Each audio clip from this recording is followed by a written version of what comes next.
Thanks everybody for attending this morning today. This is the cash flow advisory framework. We'll be talking about how to help your clients make better business decisions, increase your fees, and ultimately become indispensable to them. A few housekeeping rules for this session. If you have any questions, please use the Q&A. We'll kind of save them till the very end and have an interactive question and answer session. So you can kind of log them as we go, but then also feel free to ask questions at the very end as well. Please mute your phones and close your emails. Let's use this time to kind of focus and have a really good session. And just as a heads up for everybody, this session will be recorded. Sometimes we do, sometimes we don't. This particular one will be recorded. So if anything's missed or if you have to leave, you can always get this from us at a later time. Just reach out and we can send you the recording. I also believe that we'll probably be sending out an email with a recording on it. So that all said, let's kind of kick it off here. And we always like to start it off with, no one gets into business to fail. Yet 80% of small businesses fail in 10 years. It's a pretty grim statistic. Lots of people use it, throw it around. But one of the statistics that people don't actually often throw around is that 90% of businesses that actually pay attention to their finances and specifically their cash flow actually survive. And so there's a real big opportunity here for businesses and their advisors to kind of shift that paradigm. How can we help people get out of that 80% and become that 90%? And, it really raises a question, why don't more people pay attention? And so that's kind of what we'll learn today. We've got a really good agenda. We'll cover Helm's story and why we're passionate, what we're passionate about, and, how we like to help serve your clients better. We'll talk about how transitioning from compliance and bookkeeping work to outsourced controllership services can help you grow your firm with fewer clients, more valuable clients, and help you make a bigger impact on their actual businesses and operations and ultimately even their lives, to be honest. We'll talk about what cash flow advisory services are, what outsourced controllership services are, and why they're really needed in small businesses.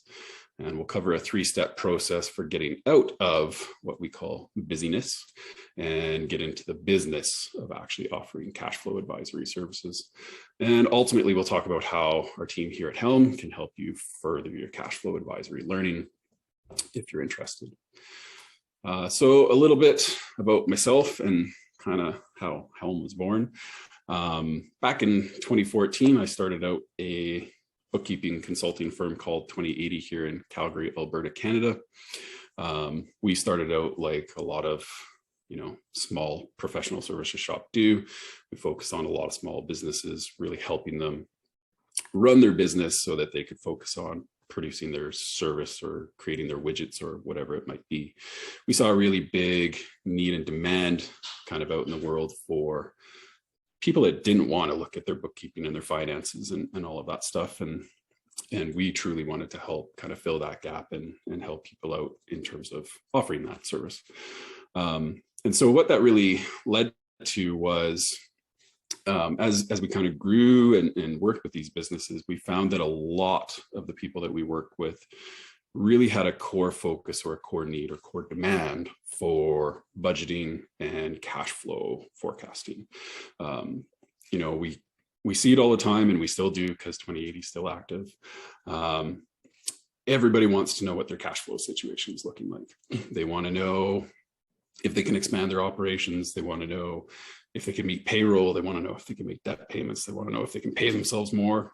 All of these things are related to cash flow spreadsheet or cash flow forecasts.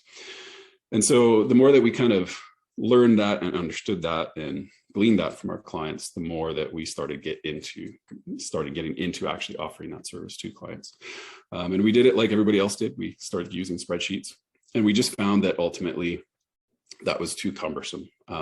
Cash flow forecasting, especially short-term cash flow forecasting from now until the next 12 months, is a very dynamic and iterative process, so where you use a spreadsheet and create a 3 to 5 year forecast, that's pretty static. Whereas helping people actually manage their cash flow and give them advice around it is very dynamic and very iterative and very collaborative.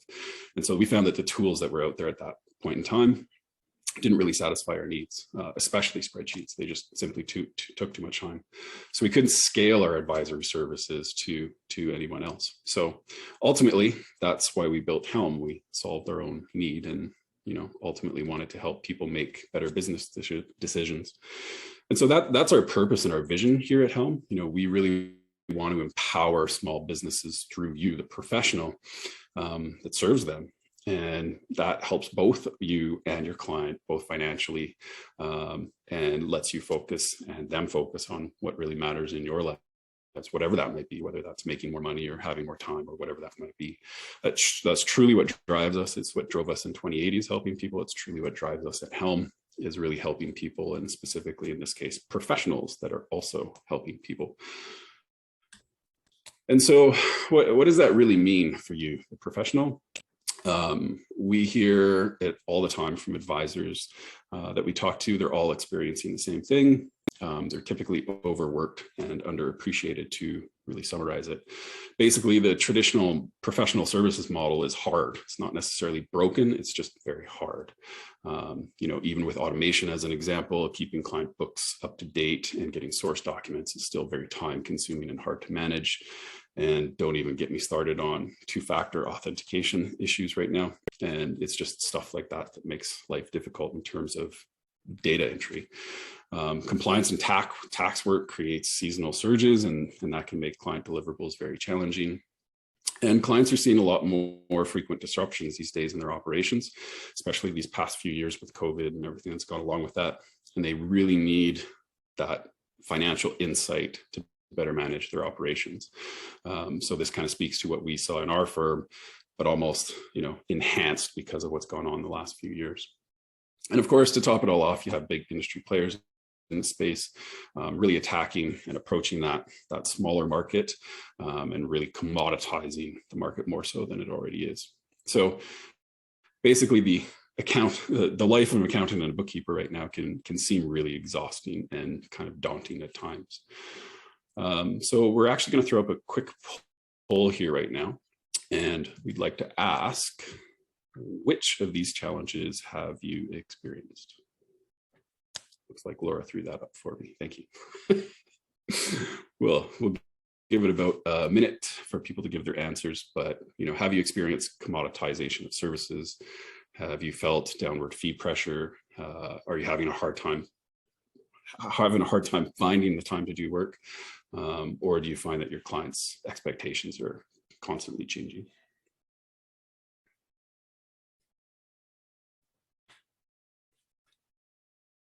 So we've almost got everybody answered there. There we go. Oop. So there you go. We're sharing the results there. And you can see it there. It's a very common thing that we see, and we see it in all of our discussions that we have with professionals, bookkeepers, accountants, other advisors. Finding the time to do the work is almost always the very top issue of every firm or professional that we talk to. It really is an industry that is over empathetic and probably very overworked because of that. And so that's ultimately, I'm going to stop sharing that. Oop. I'll stop sharing that, sorry. So that's ultimately what we're here to talk about today.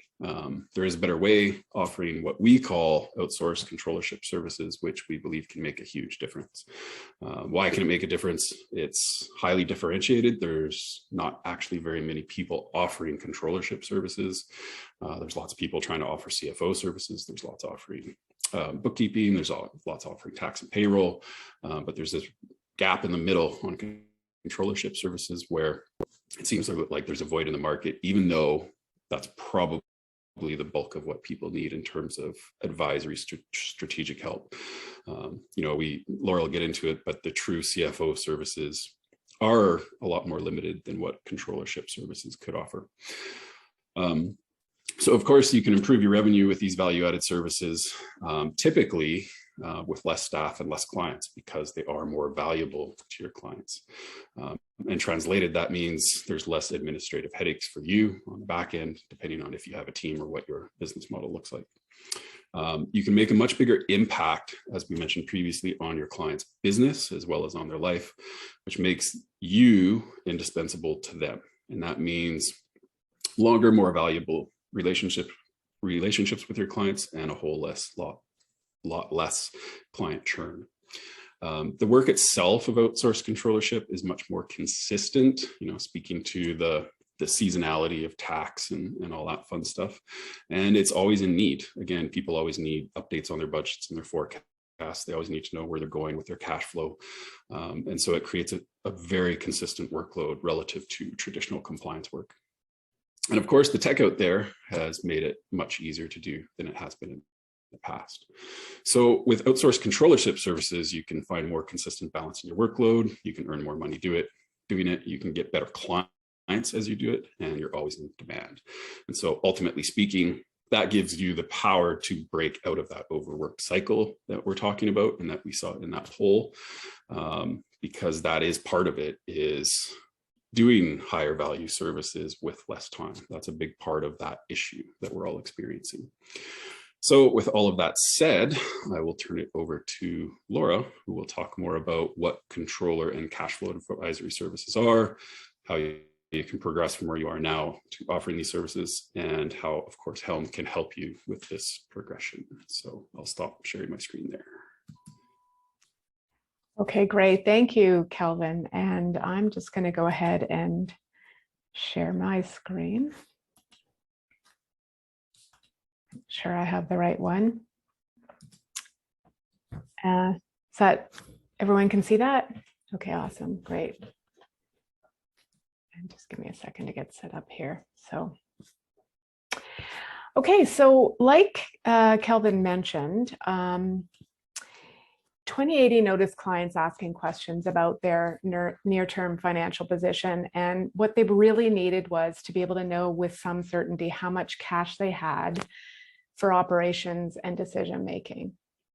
And while there was an opportunity to really help their clients, being able to offer the advisory services meant they had to change their operations. And he wanted to build out financial management service in a way that worked for both his firm, 2080, and also for clients. And so while few small business clients are asking specifically for cash flow advisors, they are asking for the kinds of service a cash flow advisor or controller would offer. And so at Helm, we like to think about the kinds of advice and help businesses need. And really what we've done is we call this like the Helm advisory pyramid. And at the very bottom is the infrastructure. It's the day-to-day operations. So sorry, the base is infrastructure. In the middle is the day-to-day operations. And then at the top of the pyramid is the longer term direction. And so starting sorry, Laura, just hopping in here. I don't think people can see the slide. I can see, yeah, there you go. This one. Yeah. Thank you very much.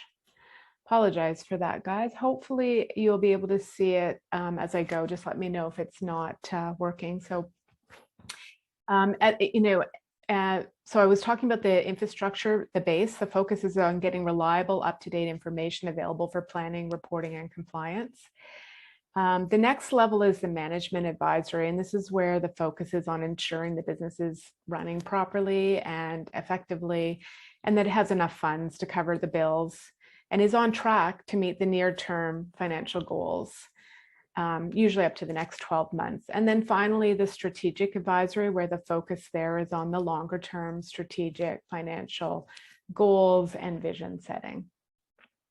Now I'm going to go to the next slide. Do we still see that? No. How's that?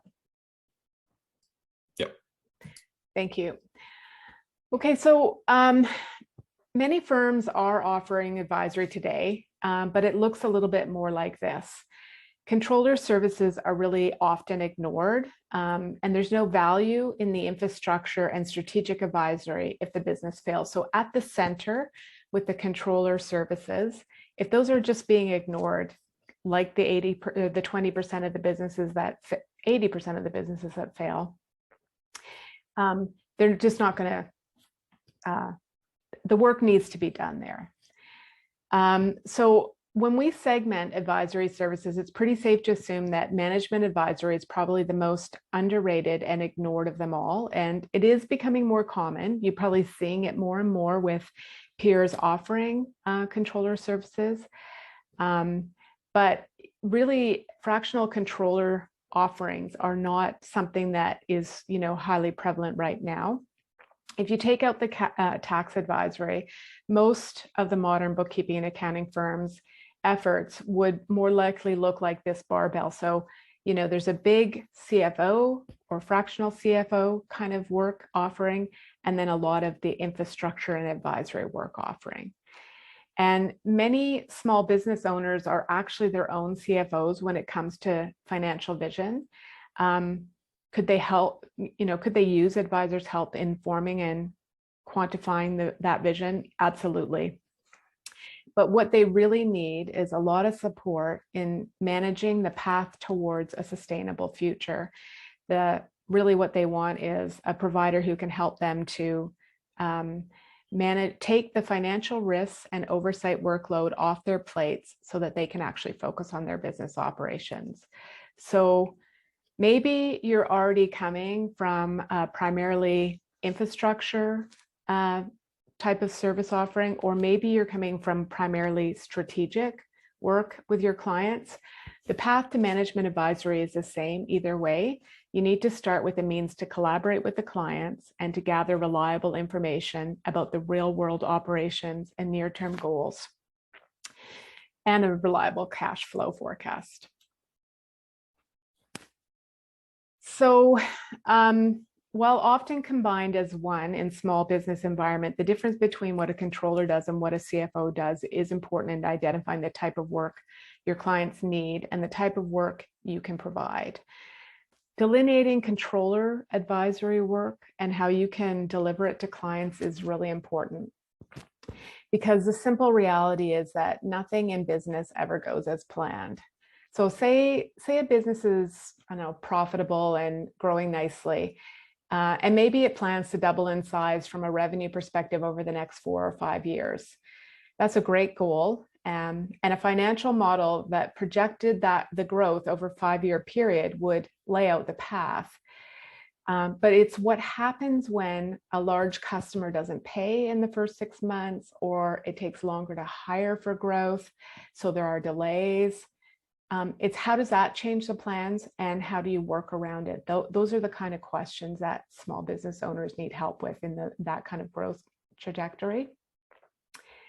And so combined with a sheer number of decisions that have to be made by a business within a month, there's lots more demand and value in controllership role, where the day-to-day information really matters. For those of you already doing controller services, maybe you're looking at ways to improve and grow. And for those of you just thinking about it, there is lots of opportunity to help your small business clients so they can focus more on just surviving, more than on just surviving. And so we're going to introduce to you the Helm 3-step cash flow advisory framework. And the 3-step process really just outlines an approach to providing cash flow advisory services that can be offered consistently and reliably to your clients. And here's how we and many of our customers, many of our Helm customers, prepare and deliver cash flow advisory to existing and potential clients who need it. I'm going to go into more detail on each of these steps, but just want to do a quick summary. So first step is build. Start by building your foundation. And what we mean by the foundation is it's a starting point, is reviewing what you already know about cash flow related services and identifying the commonalities and differences between your existing services and the potential new advisory services that you can offer based on the clients that you work with. The next is design, and here you consider things like how any new services will fit into your existing service line, taking into account your current processes, and also allowing room for your goals. Are you trying to grow? Are you trying to build stronger and better relationships with your clients? Or are you looking for improvements that give you a more stable workflows compared to, say, tax work, so you can just get a life? And then the final phase is really launch. So it's planning how you're going to start working with your clients and customers and how you'll deliver. So what's great about this framework is that it applies regardless of the tools you use to do the work. When it comes to growing and scaling your business, the tools you use matter, but what's essential about cash flow advisory and controller work is delivering timely information to your clients and collaborating with them to help them make decisions. Okay, so what do we mean precisely by building your foundation? If you're new to cash flow forecasting, planning, and management, you're going to need to spend some time learning about cash flow management and understanding who it is for. A critical component of the foundation is good data to start with.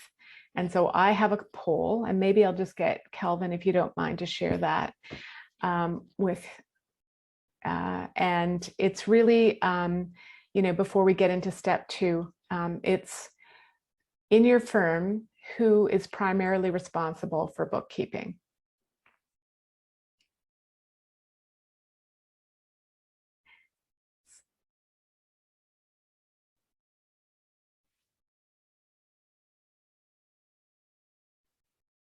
So it's either yourself, your clients, or your clients maybe would have an outsourced bookkeeper that you're not working with.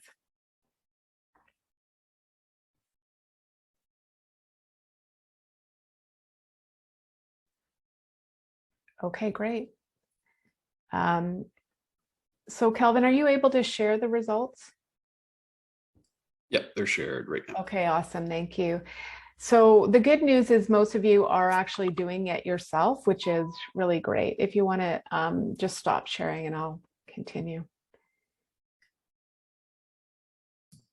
Done. It's still, I don't know why. I'm going to have to stop and close. There we go.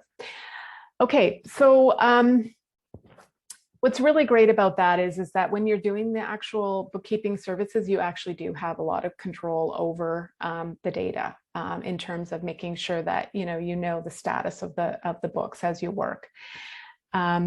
So remember Kelvin's story. Well, he started building his cash flow advisory for small businesses. He decided to make crystal clear what kind of cash flow advisory small businesses need.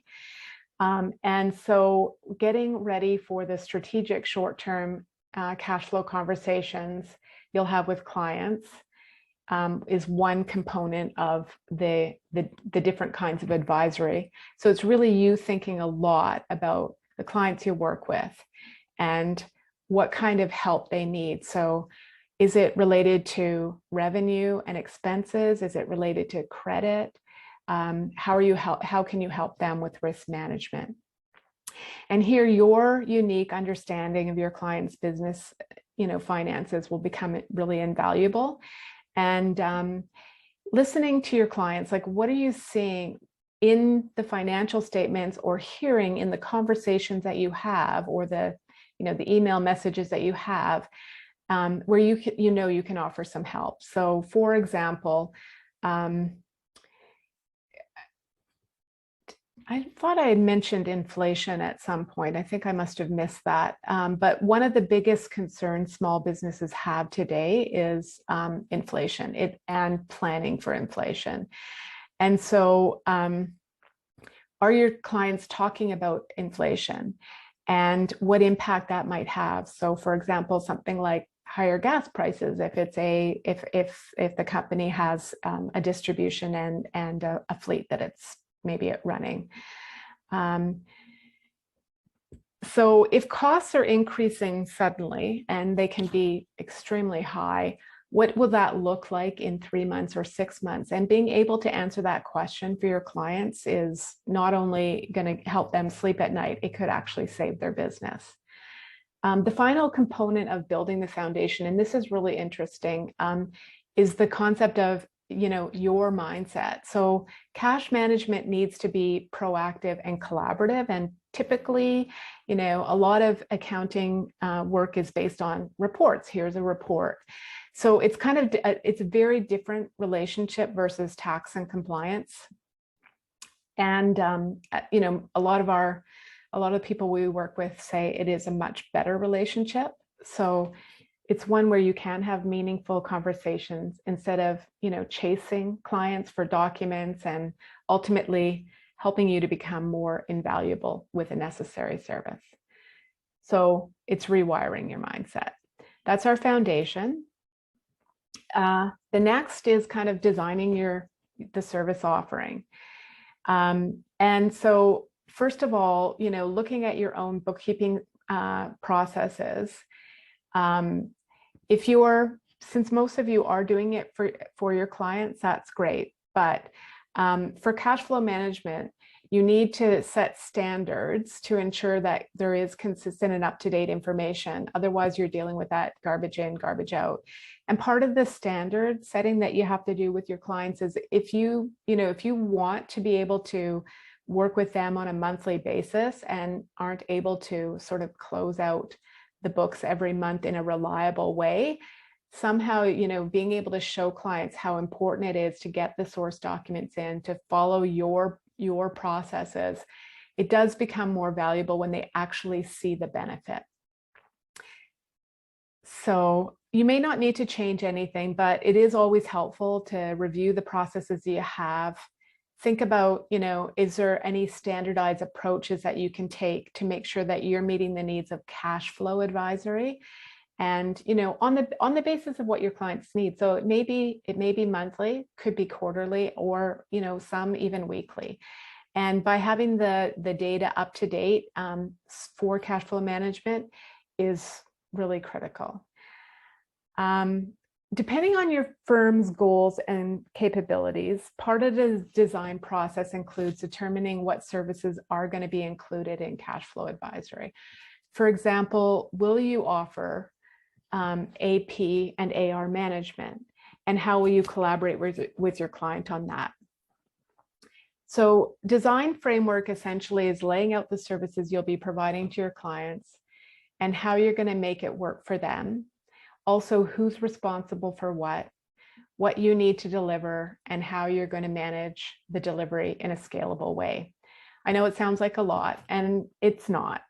When we talked about the mindset set in step one of the hardest parts of adding cash flow services is change management for you, for your clients, and if you have a team, for your team. What we're seeing is that most people who want to offer the service and who have clients needing the help, they're still finding it hard to transition. And it's human nature. It's to resist change. Only you know your nature and the nature of your firm. And so when you think about the mindset, it's finding ways you can motivate you and your team to embrace the change needed to survive and thrive. I'm going to use an example in fiction writing. There are two kinds of writers. There's plotters and there's pantsters. Plotters take the time to outline the whole story and then build the narrative. Pantster, on the other hand, build the narrative and they let the story unfold. Both approaches are very successful. So George R.R. Martin of Game of Thrones fame is a pantster. He works off the seat of his pants. J.K. Rowling of Harry Potter fame is a plodster. So I guess the point I'm trying to make here is what's your and your firm's style? Do you need to build an outline of the entire process from end to end and plan when and how you'll start offering the services? Or do you need to start with one or two clients and build around your successes? Both approaches work. And we're seeing that with Helm users now, the key takeaway in the design phase is finding out what steps you need to make to start confidently and to start. Finally, launch. So knowing how your cash flow framework is going to work in your firm takes us to the launch phase. So whether you're a plotster or a pantster, one of the easiest ways to start confidently is finding clients who need cash flow management the most and get started. Based on our experience, here are some guidelines to finding the clients to start with. Clients who are project-based, so they work on projects, whether it's construction or creative types, they can benefit from running scenarios and so that they can know what their cash flow looks like based on the projects they have on the go, whether to even take the projects. Those who have significant lead times on cost of goods sold, it's really important for them to know their cash position in planning their purchasing and maybe even considering like inventory reductions and carrying cost risks.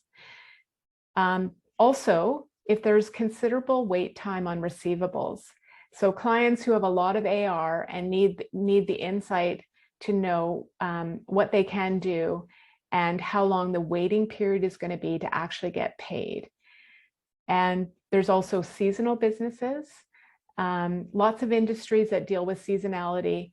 So the companies located, and also some companies located in certain areas. So short-term forecasting is necessary for these businesses because there's a lot of variability in the inflows and outflows. And then also high growth rate companies. So, you know, an obvious example would be a tech companies who need to know how much runway they have left. So remember, most clients need to manage cash flow. 90% of businesses that manage cash flow succeed. And they need your help to manage the business risks. It gives them peace of mind, knowing the impact of changes and knowing that those, you know, that they can actually control impact of making some changes, knowing what's within their control and what isn't. Whether it's reducing debt in inflationary times or finding opportunities to improve operations, cash flow insights and active management can make the difference between success and failure. So I'm just going to get to the next slide. I'm not sure why.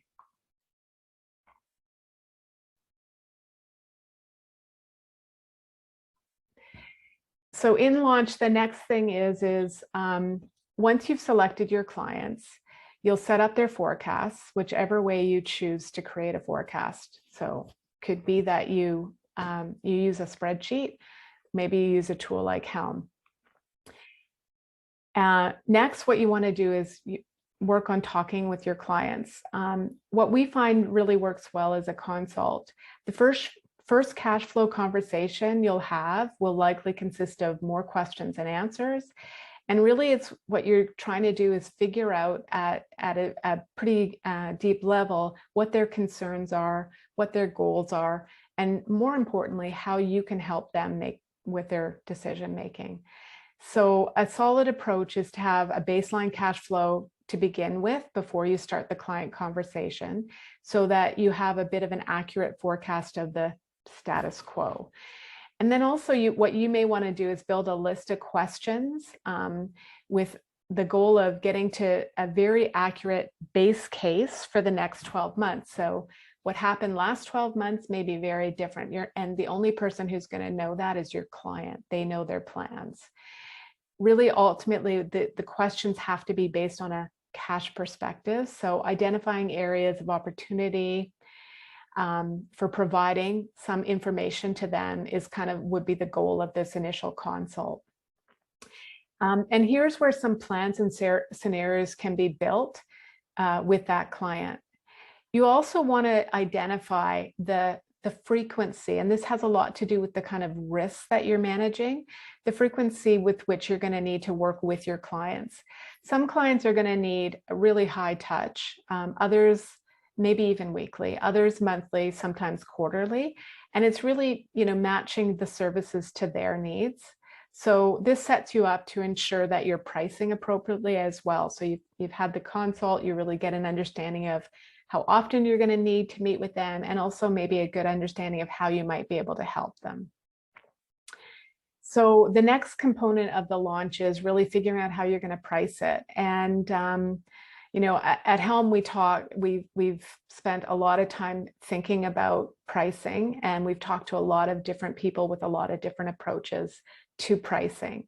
But we do, our recommendation is suggesting a fixed monthly fee that really appropriately prices the value that you're delivering. And it really takes into consideration the whole cost for you to do that. So, you're going to have to, you're going to need some education, you're going to need to change some processes, you're going to need some tools. So it's a lot more than just the hours spent in meeting or crunching numbers that you need to do. And that's why we think that you need to look at the whole value you're bringing to your client.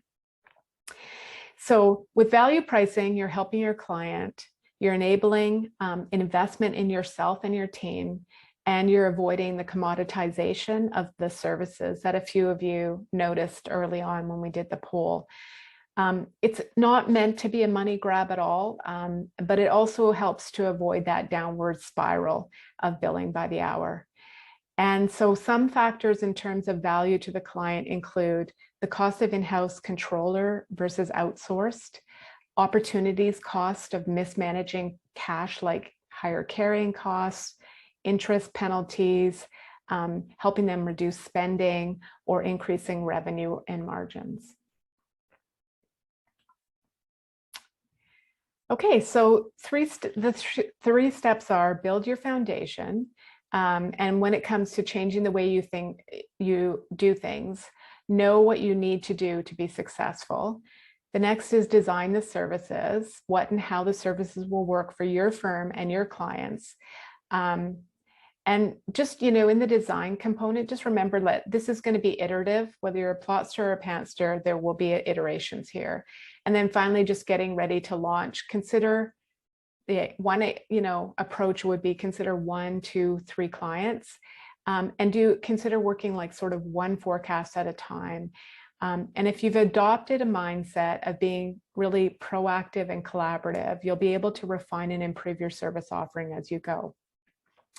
So once again, make sure that you're pricing the services so that, you have a better, in terms of launch, what I meant about pricing is, while you're working with them, being proactive and collaborative, you're going to get a better understanding of how much effort, time it's going to take to build the service, and also to deliver it. And that'll help you to sort of focus in on getting the pricing for your service. So if you want to know more details about bookkeeping process or pricing your service, check out, we have a couple YouTube videos. And so I'm just going to pop these into the chat. Give me a second here.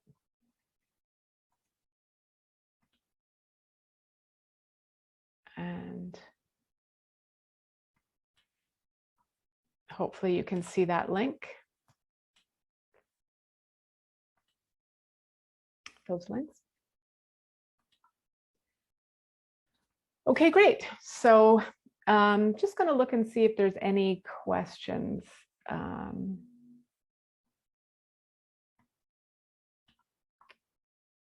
Maybe Kelvin, can you see any questions? Because I cannot. All right. No questions so far. Okay, perfect. So, all right. So far we've covered Helm's story, why we're passionate about helping you serve your clients' real needs. And we talked a little bit about transitioning to outsourced controller services, or, getting ready to grow or scale your services. And so with the right systems and processes, that can help you work more efficiently with your clients, and also give them the valuable help they need. So for you, hopefully. Just as a heads up, sorry, nobody got that link, I guess. Oh, all right. Thank you very much. Sorry. let me go down here. Why?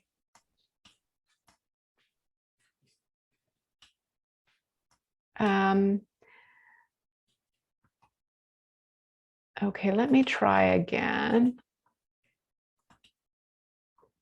Make sure you're sending it to everyone. Oh, there we go. What I did was I cut and pasted it twice and sent it. So there you go. There's only two links, one with Kelly and one with Mark. Thanks, Kelvin.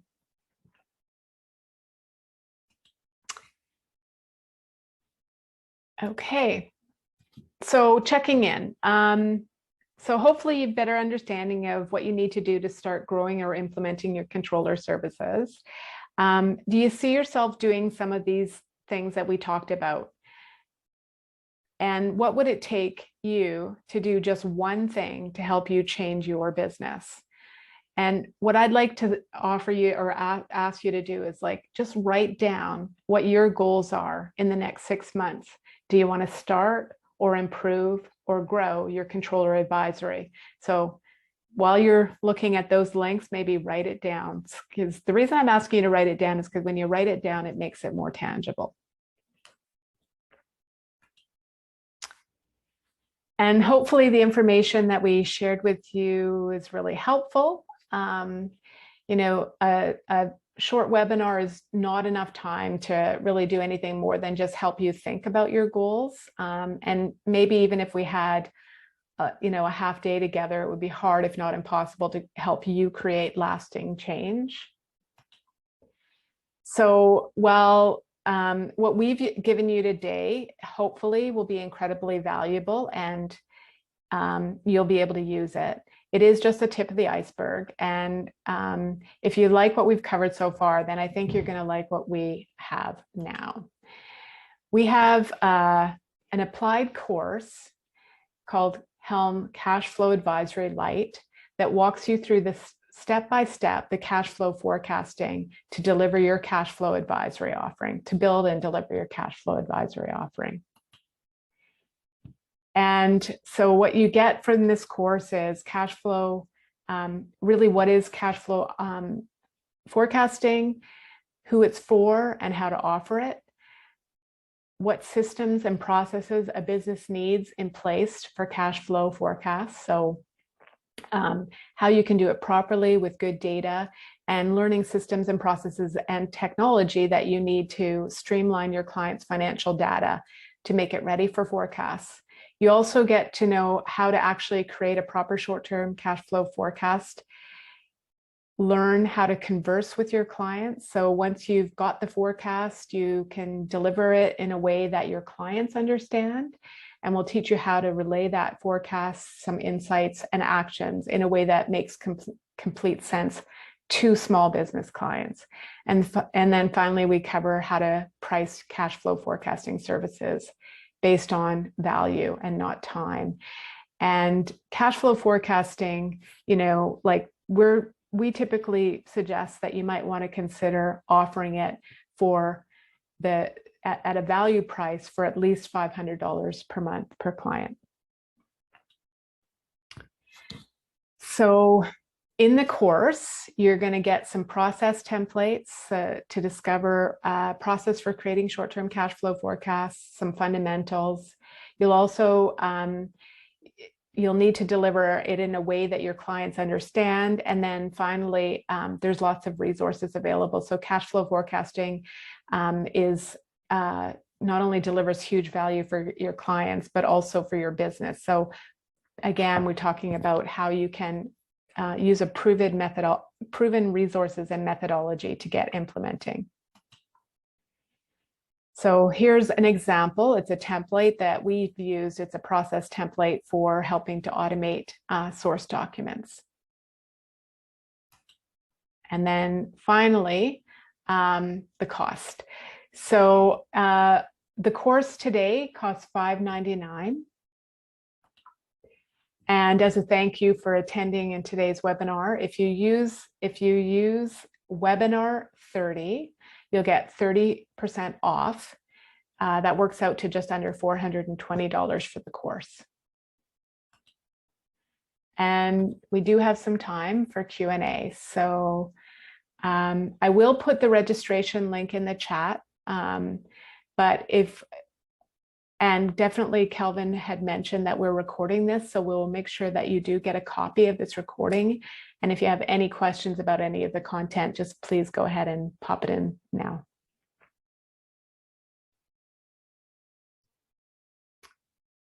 Looking at Q&A.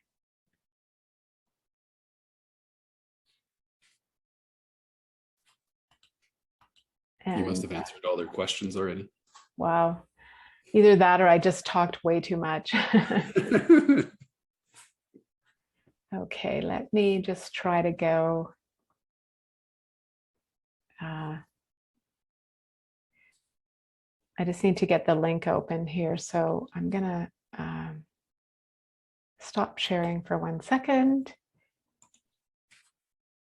and pop it into the chat.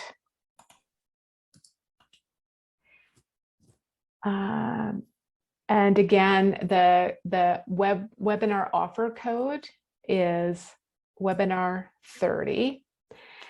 How many of you have already gone to look at Kelly's bookkeeping and Mark's pricing?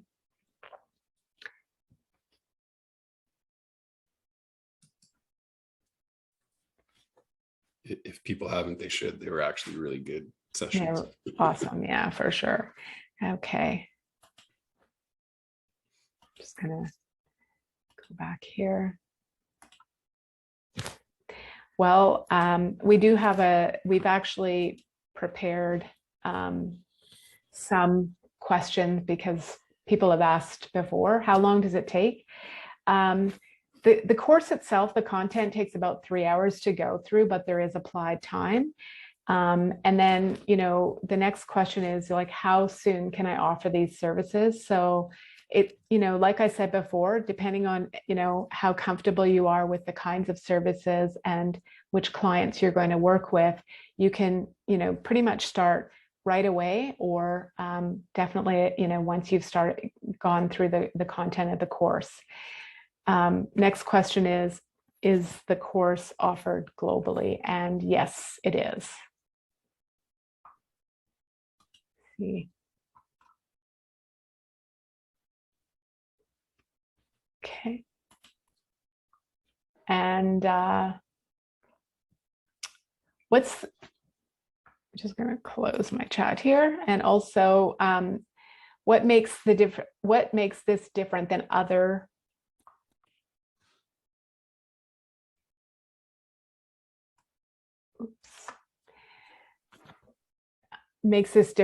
courses of the same topic? So from our perspective, the course was built on a proven playbook, and really for delivering cash flow advisory services, and used in Kelvin's firm and has been used by tens of other organizations. So everything we're sharing with you has been proven to work in the real world. Another question people ask about the ROI for actually working on adding cash flow advisory. So, like we said, cash flow advisors can typically earn about $500 a month per client for the cash flow advisory services, depending on, again, the frequency and type of advice that you're providing. And so, but, another component of the ROI that is really important is it's that relationship with clients and showing them the value of getting the source documents in on time, and really the value of the bookkeeping services that you are doing.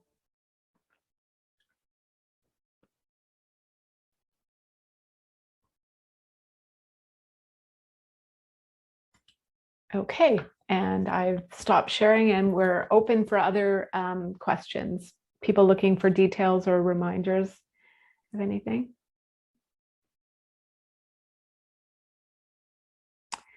Okay, well, what we have is 10 minutes of time, and all of you said you were too busy, so we're giving you a gift of 10 minutes, 9 minutes now. So thank you all for attending today, and please reach out to us if you have any questions. Yep, thank you, everybody. Yeah, thank you, Elisa.